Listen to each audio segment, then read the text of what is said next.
من كلمة استقرأ ويطلق عند الأصوليين بإزاء معنيين. الأول تصفح أمور جزئية ليحكم بحكمه على أمر يشمل تلك الجزئيات. هذا في Ah, كتاب مقاصد الشريعة. coba. Nah, terus pemahaman antum di situ. Berarti istiqra itu menuntut dalil istidlalil di atas kulli bil juz'i gitu kan? Iya. Nah, sekarang berarti tauhid ini gimana ini? Mana juzuknya? Ini kan harus kita teliti dulu. Maksudnya ini apa namanya? Istidlalil di atas sebagian, kemudian menghukumi di atas sekalian gitu. Berarti ada istidlalilnya. Berarti dia harus meneliti dulu. Walaupun kalau istiqra kan walaupun dia tidak meneliti sekalian, tidak meneliti semua. Ya. Muhammad, kalau kau tanya mereka orang-orang Abu Jahal, Abu Lahab, perhatikan, beriman kepada Allah loh. Jelas ya. Beriman kepada Allah. Mereka tahu Ini ada Allah. mau dipotong atau nggak dipotong Makanya tetap ayat yang saya sama. baca, Dia mengakui bahwa Abu Jahal dan Abu Lahab beriman kepada Allah. Itu perkataannya udah jelas. Mau dipotong ataupun kita mau dengar sampai habisnya ceramahnya begitu isinya tetap. Perkataannya udah sangat jelas. Jadi dipotong ataupun tidak dipotong nggak ngefek. Ini perkataannya udah jelas nih. Ini ulangin sekali lagi, dikit lagi. Abu Jahal, Abu Lahab, perhatikan, beriman kepada Allah loh. Ya jelas ya. Beriman kepada Allah. Mereka tahu ada Allah. Makanya tadi ayat Ya jelas Bib, jelas. bacakan Allah. Terus salahnya di mana Bib? Salahnya, sebentar, salahnya. Ini aneh tunjukin salahnya, bentar ya. Wah, berarti tadi ente nggak nyimak, Mam, yang dibilangin Ustadz Kunanta tadi. Kan udah jelasin, Mam.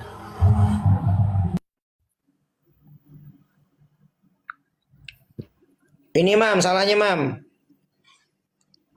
Bertentangan dengan ayat ini Mam. Masa Ustadz kalian nggak tahu? Nih, baca coba. Gak bisa baca Nabib. Tabat yada abi lahabi wa tab ma aghna anhu maluhu wa ma kasab. Terus ada lagi. Nih Mam, di atasnya. Qul ya ayyuhal kafirun. Turuni kepada siapa coba? Waktu qul ya ayyuhal kafirun turuni kepada siapa? Abu Jahal. Waktu mengajak Nabi Muhammad menyembah patung-patung berhala mereka setahun. Tahun depan giliran orang musyrikin Mekah menyembah Allah tahun depannya. Langsung turun ayat ini. Ini kepada Abu Jahal. Yang ini kepada Abu Lahab. Jelas ya? Jelas Bib, jelas. Nah, sekarang aneh ke Ustadz Rukimah. Jadi Ustadz Rukimah, ini gimana ini? Kok bisa dibilang bahwa pembahagian Tri Tauhid itu istiqra? Zat, yang mengatakan ini bukan cuma anak, tapi para ulama lain juga mengatakan. Iya, para ulama. Terus gimana itu istiqra dikatakan di situ? Ada perkataan Al-Ustadz Aman Abdul Fattah Abu Quddah Al-Maturidi yang mengatakan juga fahad taqsim istilahi istaqahul ulama mimma ja'a fil kitab was sunnah fi mawadhi'in la tuhsa. Jadi kalam tentang ini istiqra ini sudah artinya sudah jelas. Enggak, sudah jelas. Istiqra itu kan istidlalil ala kulli bil juz'i. Jadi menuntut dalil untuk kulli dengan dalil juz'i. Nah, sekarang pada pembahagian Tri Tauhid itu istidlalilnya gimana? Kullinya yang mana, juz'iyah yang mana? Tadi sudah disebutkan kayaknya ayat-ayat yang berkaitan tentang rububiyah. Enggak, bukan tentang rububiyah, pembahagian. Ini kan membagi tauhid menjadi 3. Ini kan istiqra. Tidak menurut antum Ustaz, apakah seluruh pembagian itu langsung bid'ah kah? Berarti antum Zat setiap taksim itu apakah langsung masuk otomatis bid'ah kah? enggak. Ini kan kalau pemahaman Wahabi, kullu bid'atin dhalalah wa kullu dhalalah finnar. Al-kalam zat taksim, hal zat taksim yani tu'tabar bid'ah.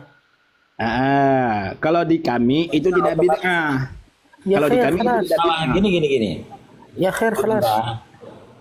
Ini gini, kalau menurut kawaid yang dibangun oleh Imam Ibnu Is bin Abdul Salam itu malah bid'ah.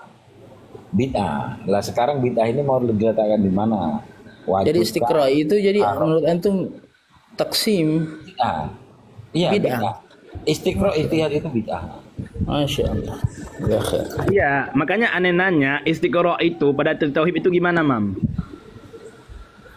Iya benar ini Ustadz. Artinya saya tidak ngomong asal ngomong ya. Saya di tempat kerja, kalau saya di rumah itu saya bawa datanya itu. Menurut Imam Izzuddin bin Abdul Salam itu istiqra itu bid'ah. Ya monggo bid'ah.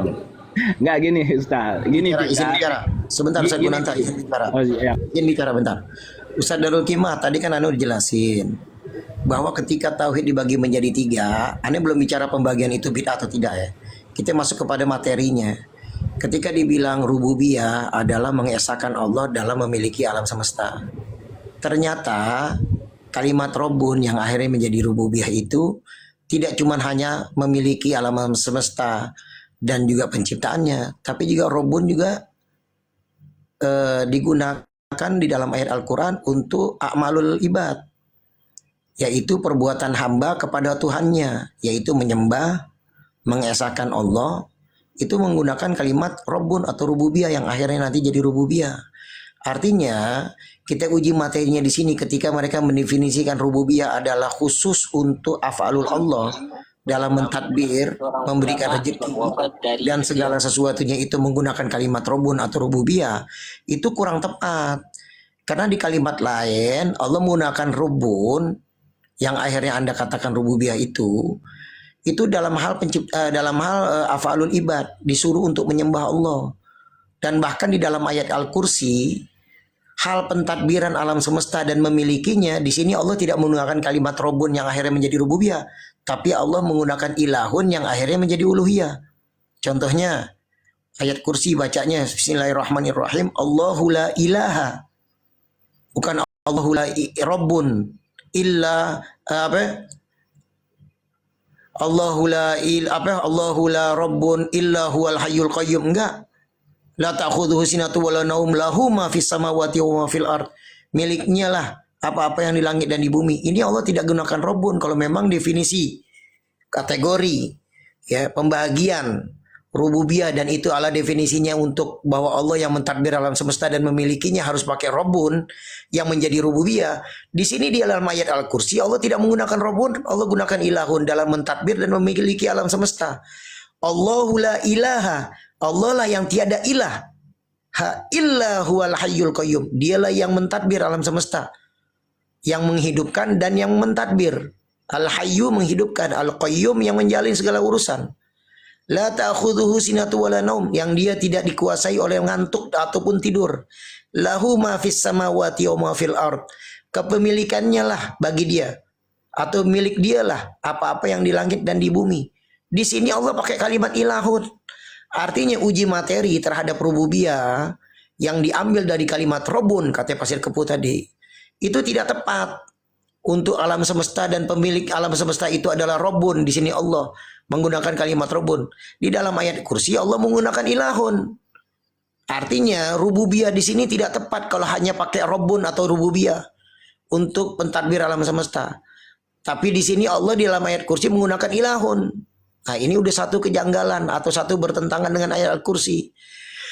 Sebaliknya lagi ketika mereka mendefinisikan ilahun, artinya khusus a'malul ibad menyembah ini kepada Allah yang menggunakan ilahun yang akhirnya menjadi uluhiyah, kata si Pasir Kebu barusan. Itu terbantahkan dengan surah Al-Baqarah ayat 21. Bismillahirrahmanirrahim. Ya ayyuhan nasu ubudu rabbakumul ladzi khalaqakum.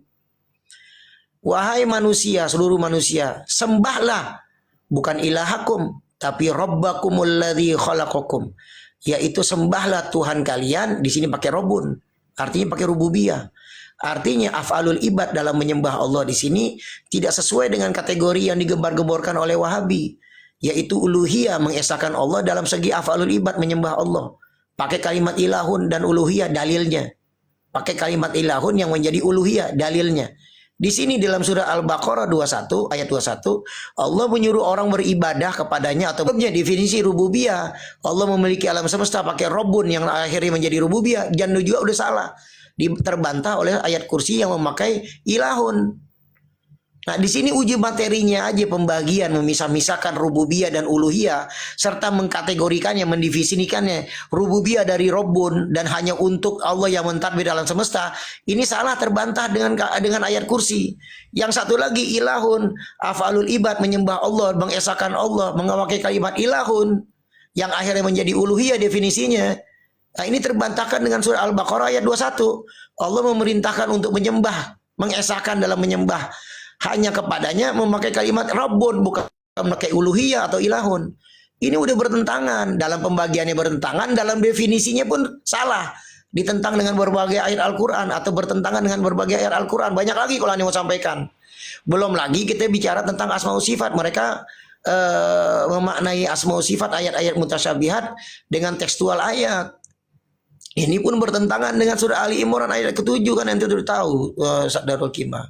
Artinya dari uji materi rububiyah, uluhiyah dan asma sifat ini udah dolah, ini sesat dan menyesatkan. Belum lagi kita bilang bahwa pembagiannya ini tidak pernah dicontohkan oleh Nabi. Kan gembar-gembornya begini, segala sesuatu yang tidak pernah dicontohkan Nabi bid'ah, dan semua bid'ah adalah dolalah, dan semua dolalah adalah di neraka. Itu baru amaliyah. Famabala al-aqidah. Bagaimana tentang urusan akidah yang Nabi bahkan nggak pernah contohkan, yang seharusnya urusan akidah mesti ada dari sorehnya, tapi ini diada-adakan, dibuat-buat, dibagi menjadi 3 yang Nabi tidak pernah contohkan. Tadi pun Pasir Kepu udah mengakui bahwa tauhid tidak pernah ada di zaman Nabi, sahabat, bahkan ulama salaf.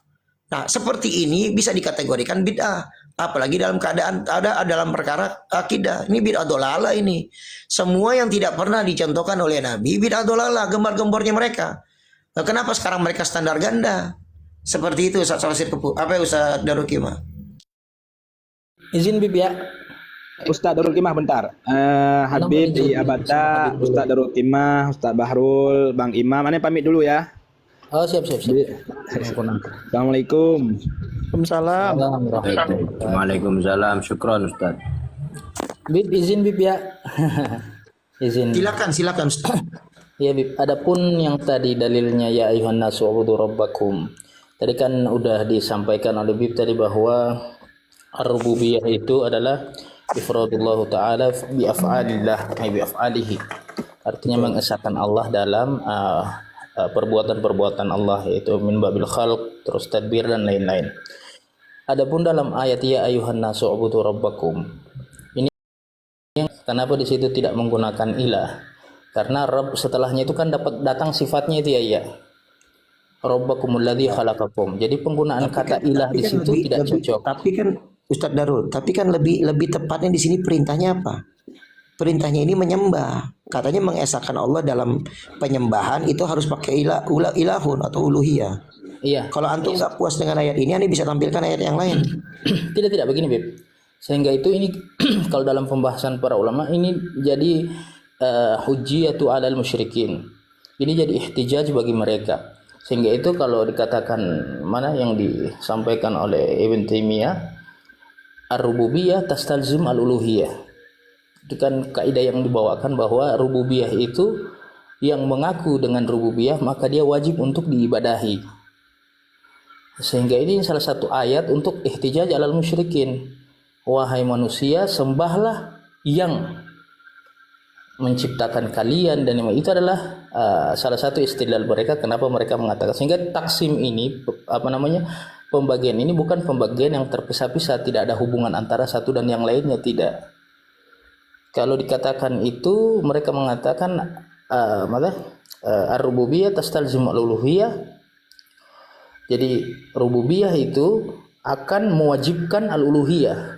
Jadi ketika seseorang mengaku Rabb, dia harus disembah secara esa, artinya hanya ifradullah bi rububiyah. Karena datang setelahnya di situ ladzi khalaqakum walladzina min qablikum la'allakum, terus sampai di ujung ayat yang setelahnya itu wa antum ta'lamun. Kalau al-Imam At-Tabari mengatakan wa antum ta'lamun annallaha au fi maqal bahwa Allah yang melakukan semua perbuatan yang tadi dari penciptaan, tadbir dan yang lain-lain.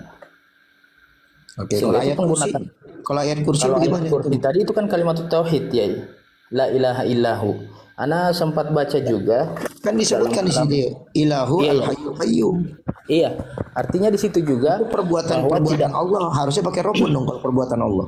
artinya tidak ada yang berhak disembah. Itu kan kalau dalam ana pernah baca tunggu Itu ana tidak coba. sebut sembah, itu lagi menyebut afalullah, tidak menyebut afalul ibad. Iya iya jadi Allahu la ilaha illa huwal hayyul qayyum. Sini iya, hayyul qayyum ini afalullah. iya iya. Nah, kenapa di situ pakai ilah bukan pakai robun begitu loh Ustaz Darul? Oh ya, sehingga karena kalau misalnya kita lihat kan di situ la ilaha illallah, Allahu la ilaha illa huwal hayyul qayyum kan. Jadi sembahlah itu kan perintah untuk pemurnian sesembahan itu hanya kepada Allah yang al-hayyu al-qayyum. Sehingga itu kalau menurut ana Habib ya, ini tidak ada tanakut di dalamnya.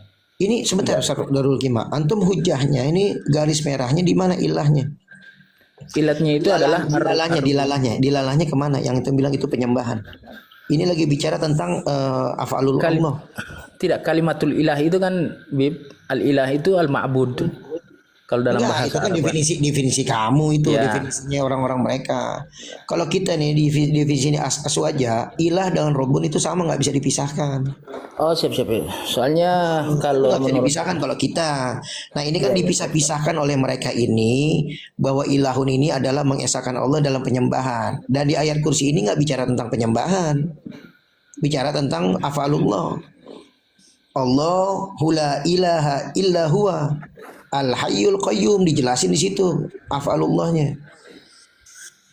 siap. Bagaimana coba? Nah kita santai aja, nggak ada Santai, Bib. Ini tidak ada niat untuk memojokkan, tapi kita mau mengupas betul-betul kupas.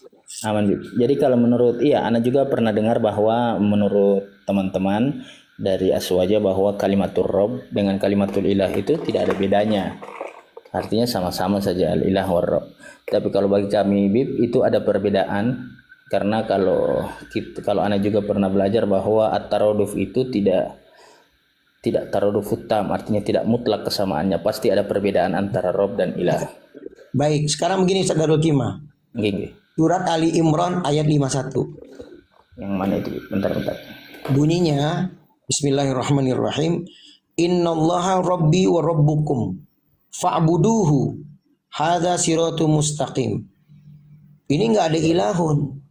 Ini disuruh perintah untuk menyembah Allah. Sesungguhnya Allah ini rabbi wa rabbukum, Tuhanku dan Tuhanmu. Fa'buduhu, maka sembahlah dia. Harusnya pakai uluhiyah dong di sini, ilahun. Kenapa pakai rabbukum? Ini udah 2 ayat ini kena sebetulnya. Hadza siratum mustaqim, artinya definisi rububiyah hanya untuk afalullah, tidak mencakup konsekuensi afalul ibad. Ini udah salah, bertentangan dengan ayat ini lagi nih. Masih banyak lagi ayat-ayat yang lain Ustaz Darul. Iya Bib. Coba yang ini ente sikapin, surat Ali Imran ayat 51. Iya. Innallaha rabbi wa rabbukum fa'buduhu. Harusnya kan begini, innallaha ilahi wa ilahukum fa'buduhu hadza siratum mustaqim.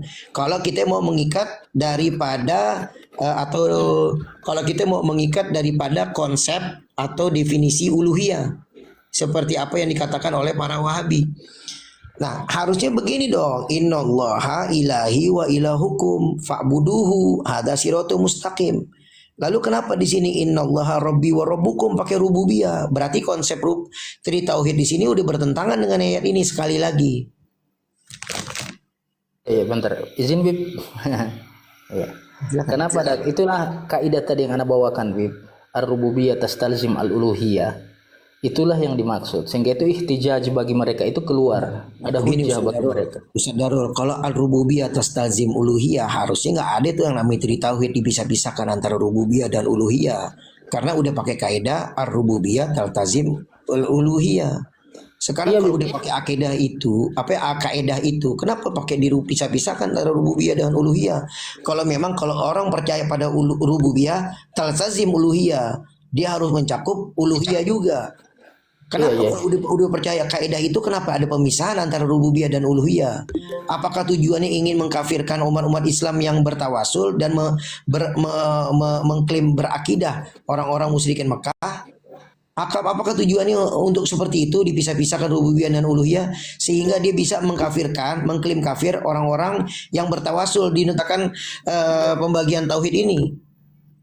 Mereka mengkafirkan orang-orang yang bertawasul, mengklaim orang-orang penduduk Mekah dan Hijaz adalah orang-orang yang kafir, boleh diperangi. Padahal tujuannya ingin menguasai kota Mekah dan kota Madinah. Tapi pakai topeng agama, tri tauhid, untuk mengkafirkan orang yang bertawasul, untuk mentauhidkan orang-orang ahli Mekah zaman dulu yang musyrikin. Ini tujuan tri tauhid. Kalau udah pakai kaidah ar-rububiyah taltazimu al-uluhiyah, nggak usah pakai tri tauhid harusnya. Nah ini kan tri tauhid ini kan berarti kan mereka ada udang di balik batu untuk cari pembenaran supaya bisa membantai dan merebut kota suci Mekah dan Madinah. Sekarang kita kembali lagi kepada pembagian ini yang mereka katakan bukan bid'ah. Ini justru bukan cuma bid'ah, ini bertentangan dengan ayat-ayat Al-Quran. Kalau mereka mendefinisikan terlepas dari kaidah tadi al-rububiyah taltazim al-uluhiyah, pada faktanya mereka mendefinisikan al-uluhiyah itu mengesahkan Allah dalam segi beribadah atau menyembah. Nah di sini Allah pakai ayat Al-Quran, di sini ayat 51 surah Ali Imran, penyembahan mengesahkan Allah dalam penyembahan atau beribadah.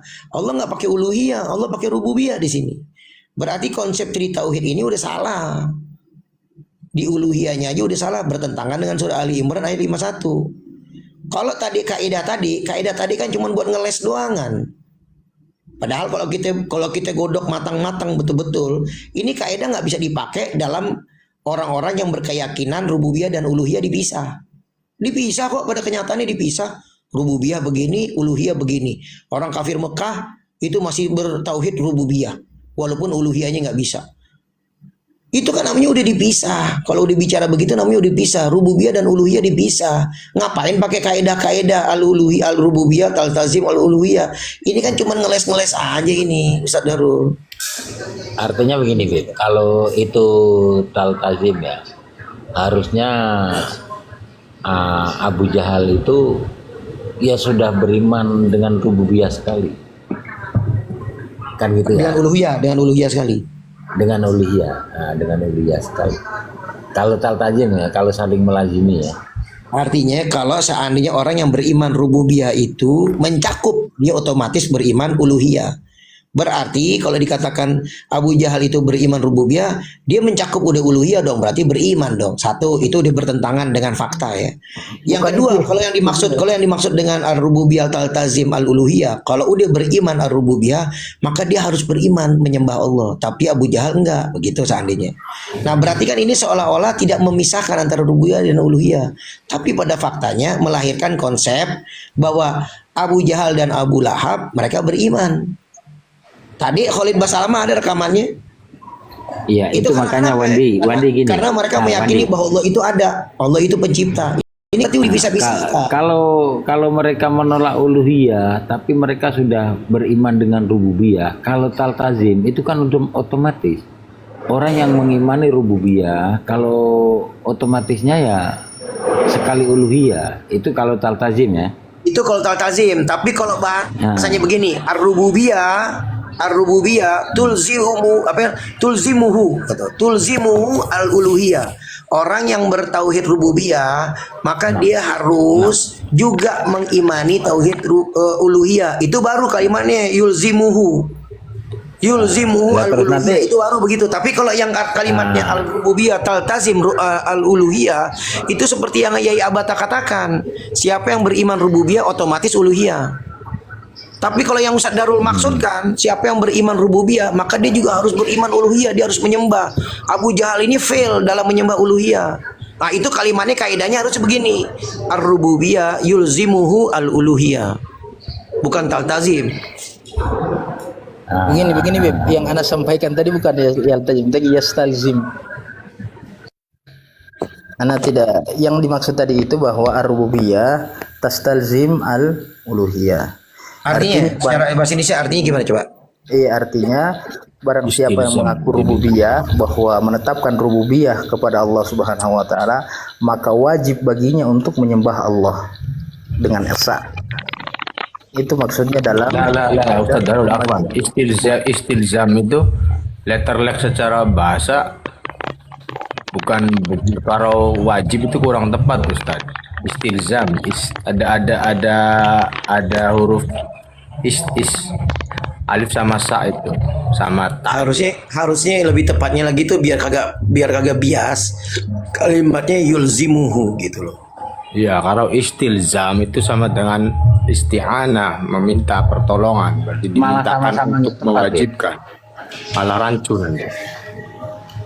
Malah bias, maknanya malah bias. Iya, bias. Nah, istilzam istilzam itu kan- itu bahasa tepatnya itu untuk ke Indonesia itu seperti apa? Enaknya tuh biar Iya, sama-sama istalzama itu dipahami. kan kalau di ini istalzam artinya sudasi. Kalau kita berbicara fi'il sudasi, bimana tolab kan ya kan. Nah, iya. Iya, jadi tolab artinya ketika dia mengakui bahwa Allah adalah Rabb, maka dia dituntut, diminta untuk melazimkan bahwa ibadah itu hanya untuk Allah Subhanahu wa taala. Berbeda lagi kalau yang dibawakan tadi kayak iltazama yaltazimu yang tadi yang khumasi tadi. Kalau lazim itu adamul infikak. Lazim Ya. asli adamul infikak ini ada lazim fid dhihni, lazim fil kharij. Lazim fid dhihni bimaknal am bimaknal khas. Rububiyah dan uluhiyah ini lazim fid dhihni atau fi kharij. Mengingat rububiyah itu artinya banyak loh. Ya, kalau Itu artinya banyak. enggak masuk ke detailnya seperti itu. Tapi apapun itu, Sadul Gimah, apapun itu seandainya nih kita ini ikut ke inti pemahamannya. Orang yang beriman kepada rububiyah dia harus juga beriman kepada uluhiyah.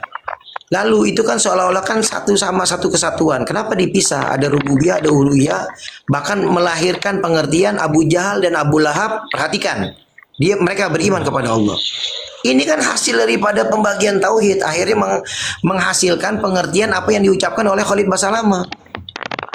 Karena dipisahkannya rububiyah dan uluhiyah, walaupun ada kaidah tadi yang dia bilang seperti itu. Kalau aneh bilang itu mah ngeles-ngeles aja.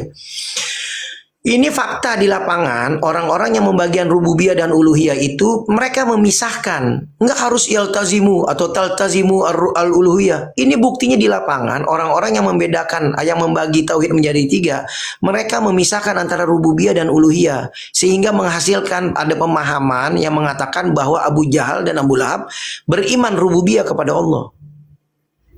Berarti ini udah dipisahkan. Karena disebutnya beriman.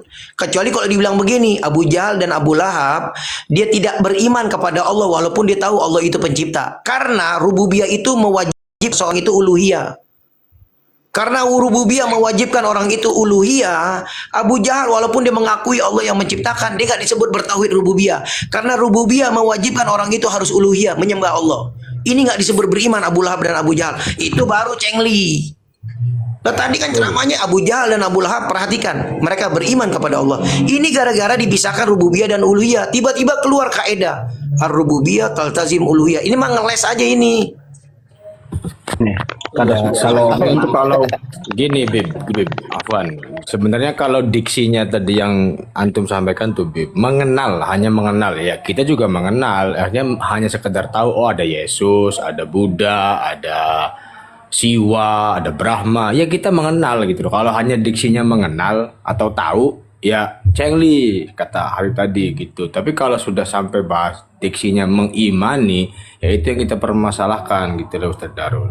Begitu kira-kira. Artinya mengimani begini bisa disebut oleh Khalid Basalamah, mereka tuh mengimani Allah. Artinya kan konsep rububiyah ini berdiri sendiri. Mengenal Allah sebagai pencipta aja itu sudah disebut beriman gitu loh. Tidak yaltazimu al-uluhiyah. Dia berdiri sendiri. Artinya nggak bisa dikatakan orang yang berububiyah nggak bisa disebut beriman kecuali dia juga uluhiyah. Seperti tadi yang dikatakan dalam kaidah itu tersebut. Bukan sekedar percaya, Bu. Iman itu harus tasdik. Nah, ini beriman loh, ucapannya beriman. Ini kan gara-gara kenapa? Gara-gara tauhid dipisahkan. Rububiyah itu berdiri sendiri. Rububiyah berdiri sendiri menurut Wahabi. Kalau kita kan bilang rububiyah dan uluhiyah satu kesatuan. Kalau menurut Wahabi rububiyah berdiri sendiri. Buktinya apa ya? Tadi ucapan Khalid Basalamah.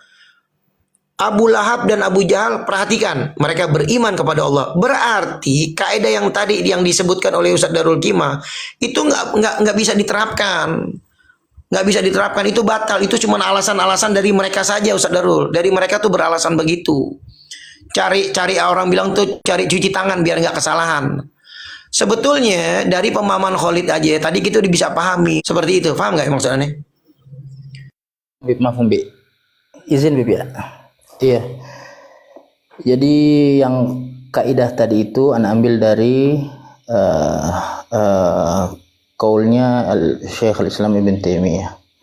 Adapun yang berkaitan tentang beriman, kenapa sampai ada kata keluar mereka beriman? Tapi tentunya kita tahu di sini ini bukan iman yang kita pahami sekarang, artinya mereka bertauhid. Sehingga itu ana selalu bilang sama Darul, iman yang kayak gimana lagi? Emang iman ada macam-macam. begini ya. Nggak bisa, inti bisa ngomong ini iman yang tidak, yang bukan yang kita pahami seperti inti nggak bisa ngomong begitu. Iman ya iman. Orang barang siapa yang imannya sebesar biji sawi masuk surga loh. Nggak pakai dibagi lagi itu iman yang seperti mana, iman yang seperti mana. Sebesar biji sawi ada iman masuk surga. Walaupun dicuci dulu. Berarti Abu Jahal, berarti Abu Jahal Abu Lahab masuk surga dong nanti setelah dicuci. Terus buat apaan kita rame-rame waktu di dunia sampai perang-perang? Tarif iman dulu, Ustadz dulu. Tarif iman. Ya, jadi kenapa Anda bilang tadi iman di situ? Karena kalau memang tidak ada iman dari mereka, yang pertama alasan kenapa mereka mengatakan bahwa musyrik Arab itu ada imannya kepada Allah, artinya bukan iman secara keseluruhan, tapi mereka mempercayai bahwa Allah adalah pencipta dan yang lain-lain. Itu dalam surah Yusuf juga itu sudah ada 106. Yang kedua, kalau kita nafikan iman, maka ihtijaj terhadap mereka itu akan menjadi lemah. Seluruh ayat-ayat rububiyah yang datang itu adalah ihtijaj untuk musyrikin. Maka kalau kita menafikan iman mereka terhadap Allah sebagai sang pencipta dan mudabbirul muhyi wal mumit itu, maka quwwatul ihtijaj min Allah lahum alaihim itu akan jadi lemah juga. Begini ya. Itu satu analisisnya ya. Karena yang mengatakan beriman ini bukan mereka yang baru-baru sekarang. Yaitu ketika yang Anda dengar-dengar juga kan kalau nafi-nafi menjadi isbat. Maka dalam kaidah itu inti bilang tadi karena yang mengatakan beriman ini bukan orang-orang yang baru iman sekarang. Siapa yang maksud antum? Iya. Maksud antum siapa yang mengatakan ini beriman dan siapa yang baru beriman baru-baru ini sekarang tuh siapa? Yang baru-baru yang dituduhkan bahwa Wahabi dan yang lain-lain, Ustadz Khalid juga. Oke, sekarang yang inti bilang beriman maksud saya inti itu klaim dari Ibnu Taimiyah. Ayo kita bahas tentang Ibnu Taimiyah sekarang. Tidak. Maksud Ibnu Taimiyah bukan iman-iman sekarang atau mereka adalah beriman, iman yang kayak gimana? Iman itu seperti apa itu, Ustaz? Tarif iman gimana tarif iman? Kalau di kita kan tarif iman itu tasdik, bukan sekedar percaya ya. Coba tarif iman menurut Ibnu Taimiyah yang inti bilang bagaimana coba jelasin nih. Begini Bib, yang mengatakan iman pertama itu kan min imanihim, di antara iman mereka itu kan Ibnu Abbas dalam menafsirkan surah Yusuf yang tadi itu. Dan dinukil juga dari Ikrimah dan Mujahid salah satu talabah Ibnu Abbas. Jadi mereka yang mendahului perkataan itu dalam tafsir surah Yusuf ayat 106. Jadi bukan artinya ini perkataan, tapi di sini dalam ayat itu kan muncul dua tanakut di situ. Allah mengatakan mereka beriman tapi mereka syirik. Sehingga itu dijelaskan detailnya seperti apa iman mereka. Kok bisa kata iman dan syirik berhadapan? Iman itu takrifnya ada dua, ada menurut lughat, ada menurut istilah. Kalau menurut lughat, iman itu percaya. Kalau percaya ini di setiap manusia ada iman ini. Akan tetapi al-lughat latuh kamu. Ini permasalahannya di sini. Ketika al-lughat latuh kamu tidak bisa dimasukkan ke materi rububiyah. Karena rububiyah untuk membedakan tauhid, untuk membedakan sifat Tuhannya Islam dan selain Islam. Gitu. Sehingga itu Ana bilang tadi, kalau memang mereka ini Ana yakin dari seluruh yang belajar Islam bahwa tidak ada yang mengatakan secara umum bahwa orang musyrik Quraisy ini beriman secara utuh, tidak. Karena kita tahu mereka juga diperangi oleh Nabi. Kenapa diperangi?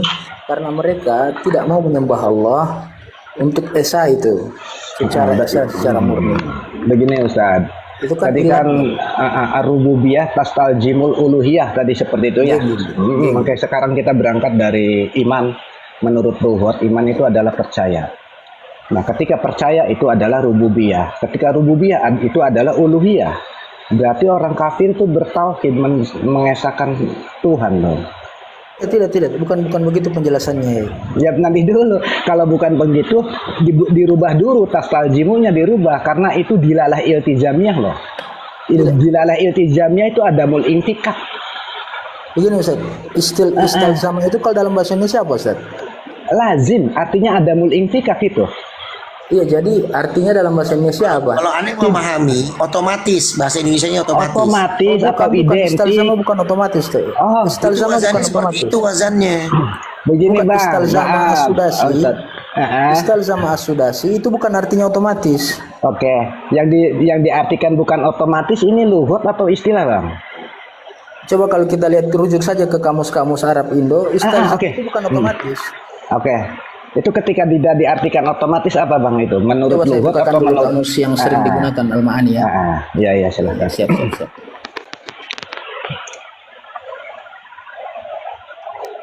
Afwan, ana izin turun dulu. Makasih semua ilmunya, Habib, Sadarul, Ustaz Yaya Barta. Aku nyawer dulu, Mam. Iya, kalau dalam kamus Al-Ma'ani nih ya, istalzama yastalzimu itu artinya memerlukan atau membutuhkan. Oke. Memerlukan atau membutuhkan berarti yang memerlukan dan yang dibutuhkan istilzam enggak? Adamul infikak tidak? Iya. Adamul infikak. Tidak terpisah. Oke, iya adamul infikak tidak terpisah. Iya, Berarti rububiyah dan uluhiyah tidak terpisah, betul tidak? Iya. Nah, ketika rububiyah di dalamnya itu Abu Jahal beriman berarti uluhiyah. Oh, belum. Di mereka akan diminta untuk mengesahkan Allah dalam ibadah. Berarti rububiyah dan uluhiyah tidak iltizam dong. Yastalzim. Tidak adamul infikak dong. Berarti infikak kalau seperti itu. Begini ya, dengerin ya yang jelas. Rububiyah itu yastalzimu, taltazimu ya, harusnya itu tastalzimu. Uluhiyah berarti ini ada mu'infikak antara rububiyah dan uluhiyah.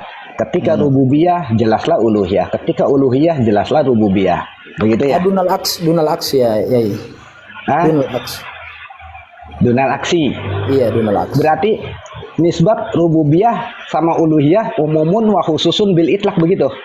Iya, jadi kalau yang dikatakan Syekh Ibn Taimiyah itu ar-rububiyah tastalzim al-uluhiyah wal uluhiyah tatadammanu ar-rububiyah. Berarti bukan tastalzim itu pengertiannya, karena tastalzim itu iltizamiyah, dilalahnya itu dilalah iltizamiyah. Nah, ini perbedaan mantiknya Ibnu Taimiyah dengan para ulama salaf mungkin di sini. Coba sekarang mantiknya Ibnu Taimiyah tentang tastalzimu itu seperti apa pengertiannya? Ilmu mantiknya Ibnu Taimiyah. Tidak bicara di mantik ya. Ya, kalau sudah bicara tastalzimu itu sudah mengarah ke mantik. Kalau tidak mau mengarah ke mantik jangan bawa tastalzimu dong. La al-aslu an nafham al-lugha ya. Iya. Begitu. Fil juz'iyat. Awal syai' al-faham, yakni bahasa Indonesia saja, saya tidak paham bahasa Arab, Bang. iya, artinya ketika kita sudah memahami teks, jadi kita tidak butuh kecuali untuk yang ingin takhusus ke dalamnya. Kita sudah Ini memahami. arti istalzama. Istalzama ini artinya. Apa itu ya? Anak nggak bisa baca ya, nggak kekecilan kayaknya. Istalzama ini artinya memandang wajib ataupun memandang perlu ataupun memerlukan ataupun Iya, menghendaki. Iya, memerlukan, iya. Membutuhkan, memerlukan. Dalam kamus Al-Munawwir. Iya, sama dengan yang Menjadikan juga. iltazamal amal aujabahu ala nafsihi. menjadikan atas dirinya. Ini menjadikan. Jadi artinya ini banyak. Jadi tastalzimu di situ apa artinya, mana yang mau diambil? Istalzama itu memerlukan, membutuhkan kalau mau diindonesiakan. Kalau mau dalam pengertian bahasa untuk dipermudah kepada orang lain, artinya ketika kita mengakui bahwa Allah adalah Rabb, maka wajib bagi kita untuk mengesahkan Allah dalam ibadah. Itu bahasa mudahnya. Oke. Kenapa penggunaannya itu tastalzimu, tidak tahtaju? Ya, kan ada kata lazima ya. Oh, ada kata lazim. Iya. Kalau lazim ada malzum dong. Wujud iya. Oke. Kunci di sini. Lazim dan malzum bisa tidak terpisah. Lazim dan malzum bisa tidak terpisah. Maksudnya terpisah di sini, apakah ada yang menganggap bahwa begini. Contoh mudahnya begini ya. Malzum dan lazim. Ketika kita paham atas, bisa kita tidak paham bawah? Paham atas? Anda tidak masuk dalam pembahasan yang terlalu detail begini ya.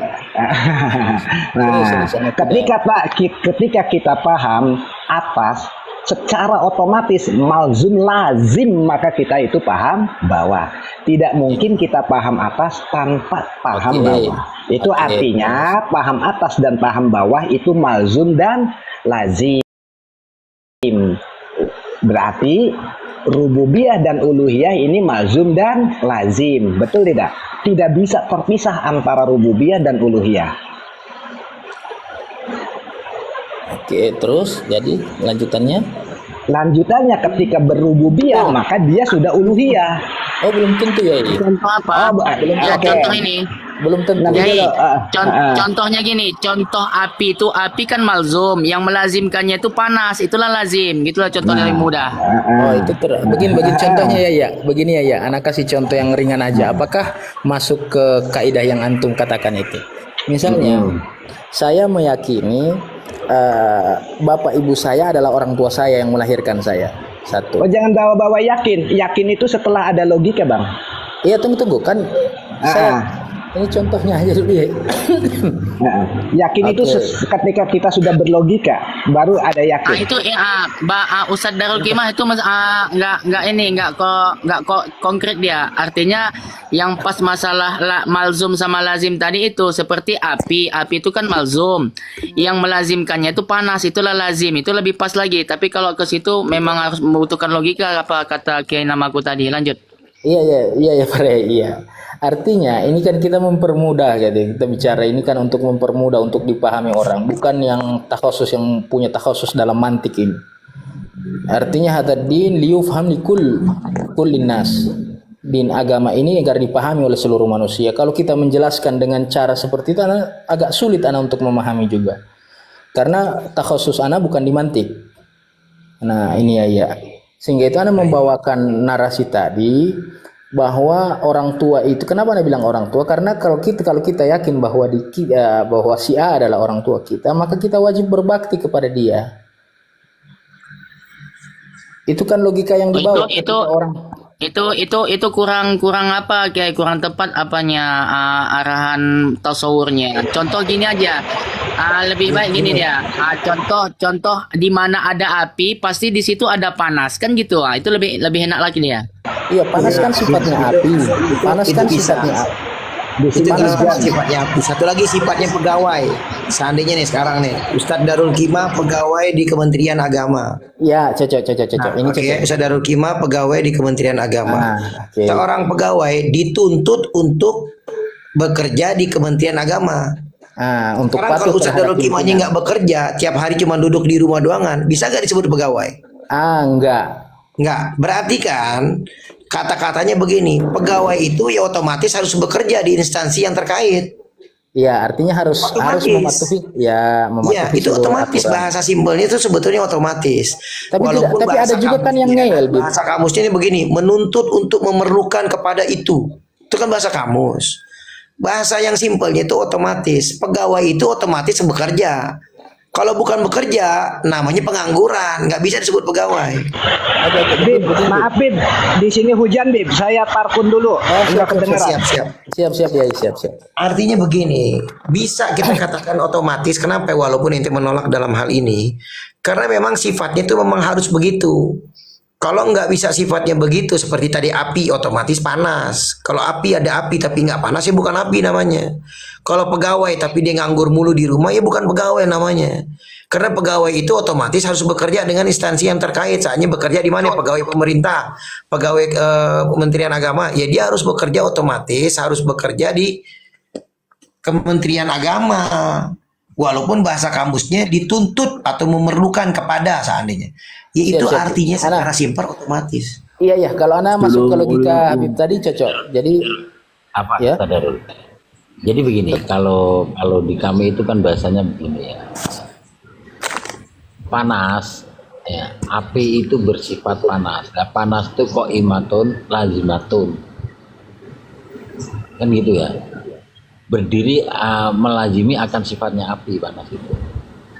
Itu memang kemana-mana harus bergandengan. Ini berbicara adat kan.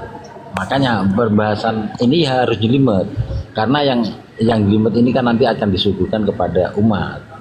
Kalau mau kita bicara yang santai-santai, akhirnya tidak harus sampai ke sini, ya malah tidak jadi nanti. Karena ini tauhid ini kan kita tahu yang krusial sekali ya dalam agama ya. Bukan sekedar dikecapi saja. Tapi kan ini memang yang paling inti sekali. Lah untuk yang paling inti ya harus dikupas seperti ini. Siap. Ini dalam kamus, di dalam kamus saya bacain ya. Arti istiltazama, mengharuskan. Mengharus, tidak boleh tidak. Pegawai bisa disebut sebagai pegawai karena dia sifatnya bekerja. Kalau dia nggak bekerja, maka dia bukan sifat pegawai. Dia sebagai pengangguran. Artinya pegawai itu otomatis bekerja. Bahasa simpelnya. Bahasa kamusnya mengharuskan atau memerlukan. Artinya sesuatu hal yang sangat penting yang terikat, seperti api, panas, mengharuskan panas, atau mengharuskan panas api itu. Bahasa kita yang boleh gak kita tetapkan otomatis? Api itu otomatis panas. Ya benar. Nggak ada api yang dingin. Gitu, kecuali mukjizat ataupun lain. Khariqul ada. Secara ada itu otomatis. Bahasa kamusnya mengharuskan. Jadi kalau ar-rububiyah taltazimu al-uluhiyah, ente mau artikan secara kamus, yaitu rububiyah mengharuskan orang itu uluhiyah, atau bahasa kitanya al-rububiyah otomatis uluhiyah, itu berarti pemisahan rububiyah dan uluhiyah itu dolalah, bertentangan dengan kaidah yang kita pakai sendiri. Rububiyah otomatis uluhiyah, itulah aswaja.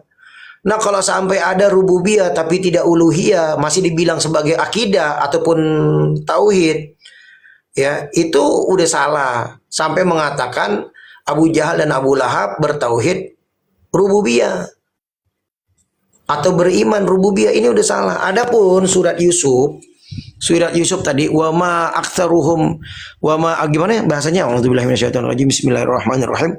Wama aktsaruhum yu'minuna billahi gitu. Wama yu'minu aktsaruhum billahi. Wama yu'minu aktsaruhum billahi illa wa hum musyrikun. Musyrikun ya. Iya. Dan tidaklah kebanyakan daripada mereka itu beriman. Ini udah penafian, tidak ada iman. Apakah ada yang beriman? Salah satu dari antara mereka? Jelas ada. Abdul Muthalib itu beriman. Abdul Muthalib beriman. Allah berikan ilham di mana letaknya biir Zam-Zam. Allah letakkan ini, Allah letakkan ini. Bahkan yang memberikan nama Muhammad itu siapa kalau bukan Abdul Muthalib? Dari mana dia bisa tahu itu nama Muhammad? Si Abdul Muthalib. Itu ada kisah-kisahnya yang dia mengimani khabar shadiq daripada ru'yatul fil manam. Itu ada nanti penjelasan tentang ada beberapa orang yang memang beriman dari Allah, kepada Allah. Baik daripada orang-orang yang agama-agama terdahulu yang tinggal di Mekah ya, bukan orang Arab seandainya. Mereka di penduduk Mekah itu ada yang beriman Tapi kebanyakan mereka itu kafir. Siapa? Yang menyembah berhala itu udah kafir. Nggak bisa dibilang itu bertauhid rububiyah. Tapi fail dalam uluhiyah. Ya, nggak bisa begitu. Kalau begitu berarti udah memisahkan antara rububiyah dan uluhiyah. Dan kaidah ini terpental dengan sendirinya dari Ibnu Taimiyah. Ibnu Taimiyah ini memisah-misahkan rububiyah dan uluhiyah. Tapi di saat yang sama dia menyatukan. Ini kan anak ambigu namanya nih. Ini maaf. Ini keblinger namanya. Di satu saat yang sama dia bilang ada uluhiyah, ada rububiyah. Di satu saat yang sama tazimu uluhiyah. Ini kan membuat orang bingung. Begitu. Silakan yang lain. Ustaz Darul Qimah silakan. Siap. Sehingga itu Bib, ana apa namanya Bib ya? Di diskusi yang ana sempat lalui, ana itu kan apakah ada seorang ulama yang memang di zamannya Ibn Taimiyah yang memang langsung mencela pembagian tiga ini. Artinya yang memang langsung sesama dengan Ibn Taimiyah langsung mencela, karena kita tahu bahwa Ibn Taimiyah tentunya banyak nikosh dengan ulama-ulama lain seperti Al-Imam As-Subki dan yang lainnya. Gini. Anda mau tanya, pernah gak Ibn Taimiyah di penjara? Iya, kalau penjara ya, tapi khusus yang beberapa kali kan? Iya. Beberapa kali kan? Ya, Ya berarti yang menentang Ibn Taimiyah banyak. Iya. Sampai di penjara gini. Iya, siapa tahu ada data kaul dari mereka itu tentang taksim tauhid. Kalau pencelaan tentang taksim itu di zaman itu tidak ada, tapi kalau zaman setelahnya itu ada. Terus kemudian Ibnu Taimiyah ini kan secara global ya di penjara ini karena akidah. Yang terakhir itu karena satu kali bab fikih ya, karena talak 3 dianggap 1. Tapi paling banyak bab akidah loh, paling banyak. Dan kita melihat bahwa ketika di penjara itu malah beliau lebih gacor lagi nulisnya. Talbis. Lebih gacor lagi. Coba kita telusuri berapa kali beliau di penjara. Nah itu berapa kali bab akidah, berapa kali bab fikih. Siapa? Anak kalau masalah penjara tidak penjara, anak tidak terlalu masuk ke situ. Cuma anak mencari kaulnya ulama, karena ini memang kita lihat di zaman Ibn Taimiyah ini memang bersih tegang tentang akidah juga. Ini ada sering bahkan anak lihat tentang tawasul dan yang lain-lain. Sehingga itu anak butuh kaul gitu, karena kalau tidak ditanding terhadap pembagian ini, tentunya ini bermasalah juga ketika tidak ada ulama yang speak tentang ini, tentang taksim, khususnya tentang taksim itu. Anda lihat, karena kalau sepanjang bacaan Nabi ya, memang yang masalah taksim ini dipermasalahkan ini ya di akhir-akhir kita sekarang ini dari Syekh Muhammad Abdul Wahab dan yang seterusnya. Sehingga itu kalau misalnya intikad itu datang kepada Syekh Muhammad Abdul Wahab, apakah taksim yang dibawa oleh Muhammad Abdul Wahab berbeda dengan taksim yang dibawa oleh Ibn Taimiyah? Seharusnya kan seperti itu. Kalau memang akidah ini memang akidah kita sudah tahu memang sangat penting sekali.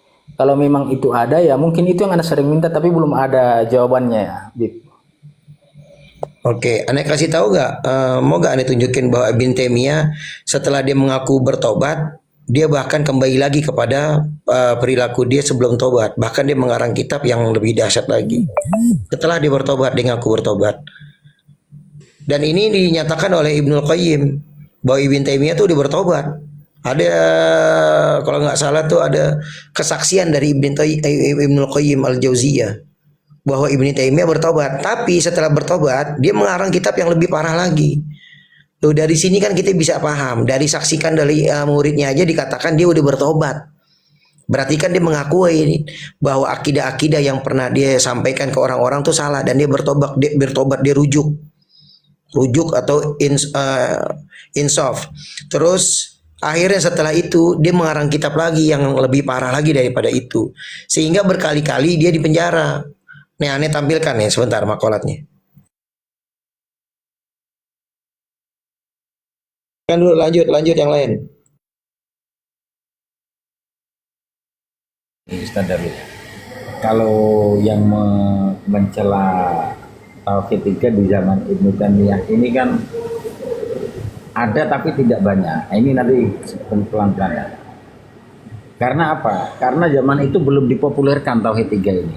Bahkan ulama ketika Ibnu Taimiyah di penjara itu kan mereka berusaha mengkubur akidah itu.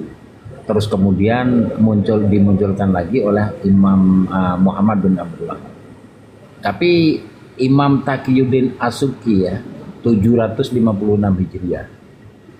Ini ada di kitab As-Saifus Sakil Firadi ala Ibn Taimiyah. Tapi komentarnya juga nggak nyebut pembagian tauhid 3 secara tekstual ya, tapi menolak konsekuensinya dari pembagian. Iya. Iya, sehingga itu anak itu data yang juga anak cari minimal lah di 7. Kalau memang setelah 7 mungkin abad 8 atau 9 begitu. Kalau memang kita berbicara konsekuensi dari taksim itu, artinya yang menjadi konsekuensi adalah masuk ke bab tawasul, dan iya itu anak sudah dapat datanya bahwa memang keras perdebatan di situ. Cuma taksim Terus ini ada ini Imam Ibnu Jabal ya. Imam Ibnu Jabal Al-Kilabi 733 ya. Risalah Firadi ala Ibn Taimiyah. Beliau tidak mengomentari secara spesifik ya, tapi beliau mengomentari akan pembagian tersebut. Dan beliau mempermasalahkan tentang cari data itu di bagian mana ya? Ini saya Google saja ini. Saya di tempat kerja. Siap. Coba kata kuncinya seperti ini ya. Ulama yang mengomentari pembagian 3 tauhid di zaman Ibnu Taimiyah. Bentar. Ulama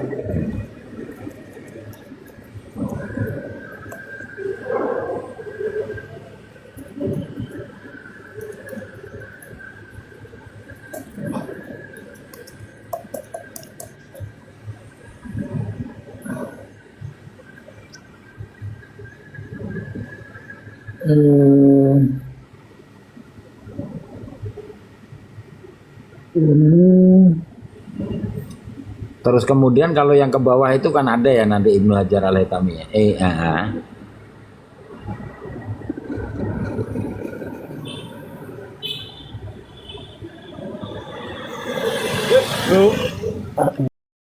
Enggak, ini punya Ustadz Darul Afwan.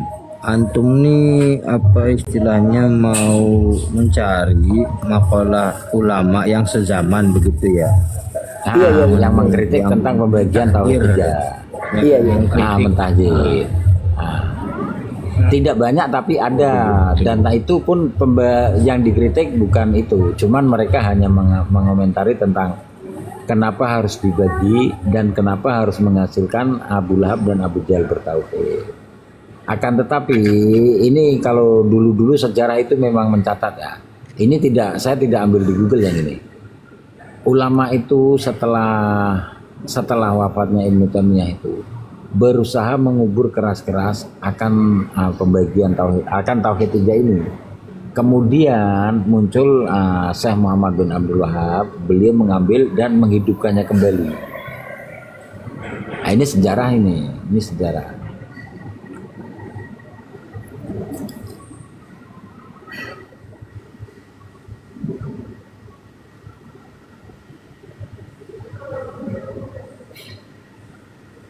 Sebenarnya itu kan istilahnya case-nya kan mirip-mirip kayak Al-Halaj gitu ya Ustadz Darul ya. Kayak ulama ini kan tujuannya niatnya itu Pak Susanto, Pak Haji, Assalamualaikum Pak Haji. Pak Haji ini sudah lama ini nggak muncul ini. Kawan-kawan pengen dengar kabar antum Pak Haji. Sesekali disapa kita di grup Pak Haji. Masya Allah. Waalaikumsalam warahmatullahi wabarakatuh Kiai Habibana. Saya kalau tadi melihat hari ini ada cara antum undang saya ke sana, saya terbang Pak Haji. Masya Allah. Iya, saya rindu duduk di sana. Apa kabar Pak Haji Susanto, sehat? Alhamdulillah baik Bib. Malu saya kedatangan ulama besar Malaysia, nggak bisa jamu takut. Nggak penting, yang penting kita bisa ngerokok dan ngopi bersama, main catur, itu sudah masalah. Siap. Kiai sehat ya? Alhamdulillah. Itu mang sehat, Gus Ahmad sehat. Alhamdulillah Pak, sehat. Ngobrolin apa ini? Ngobrolin Pasir Kepuh mengakui bahwa 3 tauhid itu tidak dilakukan oleh Rasulullah. Masya Allah, alhamdulillah bersadar ya. Itu acara apa tadi itu enggak? Gaji. Saya bulanan ini Kiai, bulanan biasa baca burdah sama ngaji. Ustaz Darul Kima, izin bicara. Ustaz Darul Kima. Tuh inti screenshot, inti bisa baca ulama siapa aja yang menentang di zamannya tentang akidah tajsim Ibn Taimiyah, ya, dan di tahun berapa, dan kemudian inti bisa baca lagi seterusnya halaman itu setelah dia mengaku bertobat. sebentar, ini kok kamera? Nah, ini nama kitabnya. Inti screenshot aja nama kitabnya. Sama tadi ya.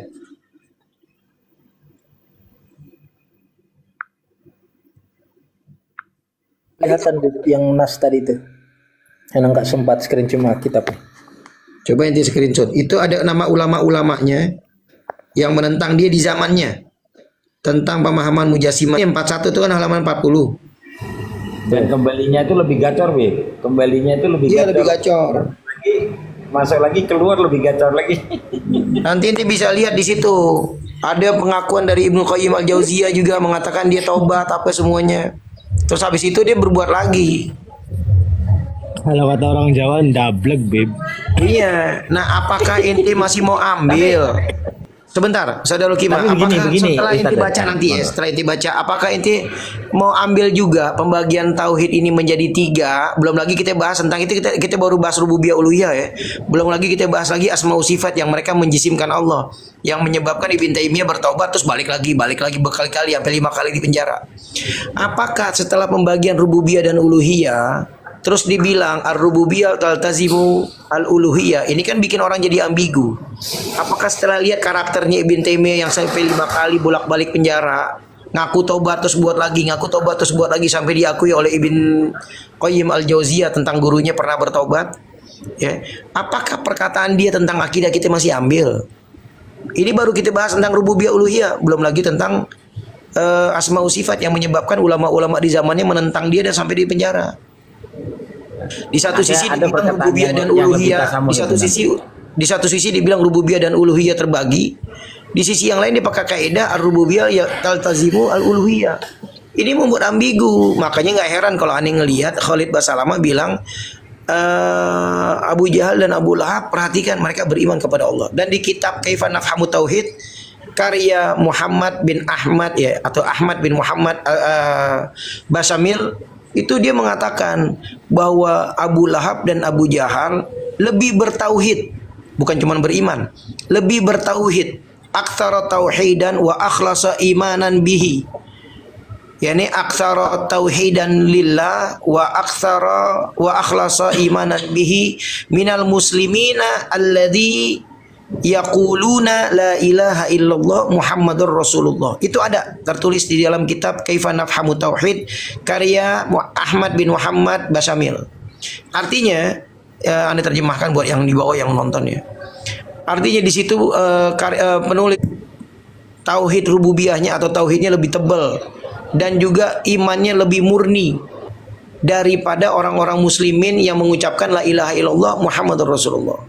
Siapa itu yang lebih tebal dan lebih murni imannya? Abu Jahal dan Abu Lahab. Ini ada di dalam kitab Kaifa Nafhamu Tauhid karya Ahmad Basamil. Yang terharu itu pernah saya dengar itu seperti ini, kata dia. Waktu ngaji Fathul Mu'in di dalam bab Riddah, itu di situ ditulis begini: di antara ulama yang kita tidak boleh bicarakan itu Ibnu Arabi. Mau dibesarkan? Ibnu Arabi. Terus kemudian guru saya itu dalam menerangkan, termasuk juga nanti Ibnu Taimiyah. Ini Ibnu Taimiyah. Artinya ya, betul, sama, dengan perkataan Ustadz Barul itu betul. Ya sama dengan kasusnya dengan Ibnu Arabi dengan Al-Halal. Ini bukan Ibnu Arabi yang fikih ya, bukan. yang itu. Iya, monggo. Wa taqsimut tauhidi ila uluhiyatin wa rububiyatin huwa minat taqsimatil muhdasati allati lam tarid anis salafis salih. Wa awwalu man ahdatsaha ala ma huwa al-masyhur huwa asy-Syaikh Ibnu Taimiyah rahimahullah.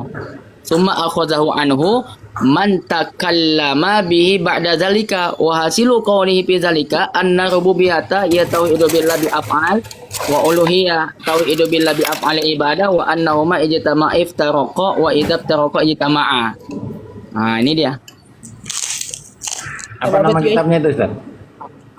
Ini namanya ini jawaban dari Amanatul kitabnya ini fatwa dari Darul Ifta Misriyah, pusat fatwa Republik Mesir.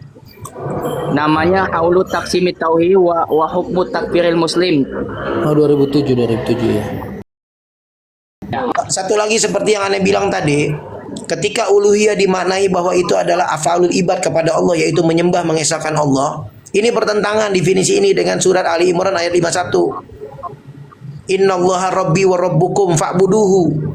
Ini pakai kalimat Rabbun atau rububiyah, bukan uluhiyah. Ini bertentangan. Ini akidah tri tauhid ini sesat, menyesatkan. Memisah-misahkan akidah rububiyah dan uluhiyah, tidak disatukan. Dia memisah-misahkan dan definisinya pun bertentangan dengan ayat Al-Qur'an. Uluhiyah afalul ibad kepada Allah. Ternyata di ayat Al-Qur'an Allah pakai rububiyah. Bertentangan dengan ayat Al-Qur'an ini. Belum lagi kita bahas asma sifat, tajsim. Wan Bib, mau tanya sebentar, Ustadz dulu gimana? Tapi memang ya, pengakuan Basir Kepu tadi jenengan sepakat ya bahwa tauhid memang tidak diajarkan Nabi sampai ke ulama salafi.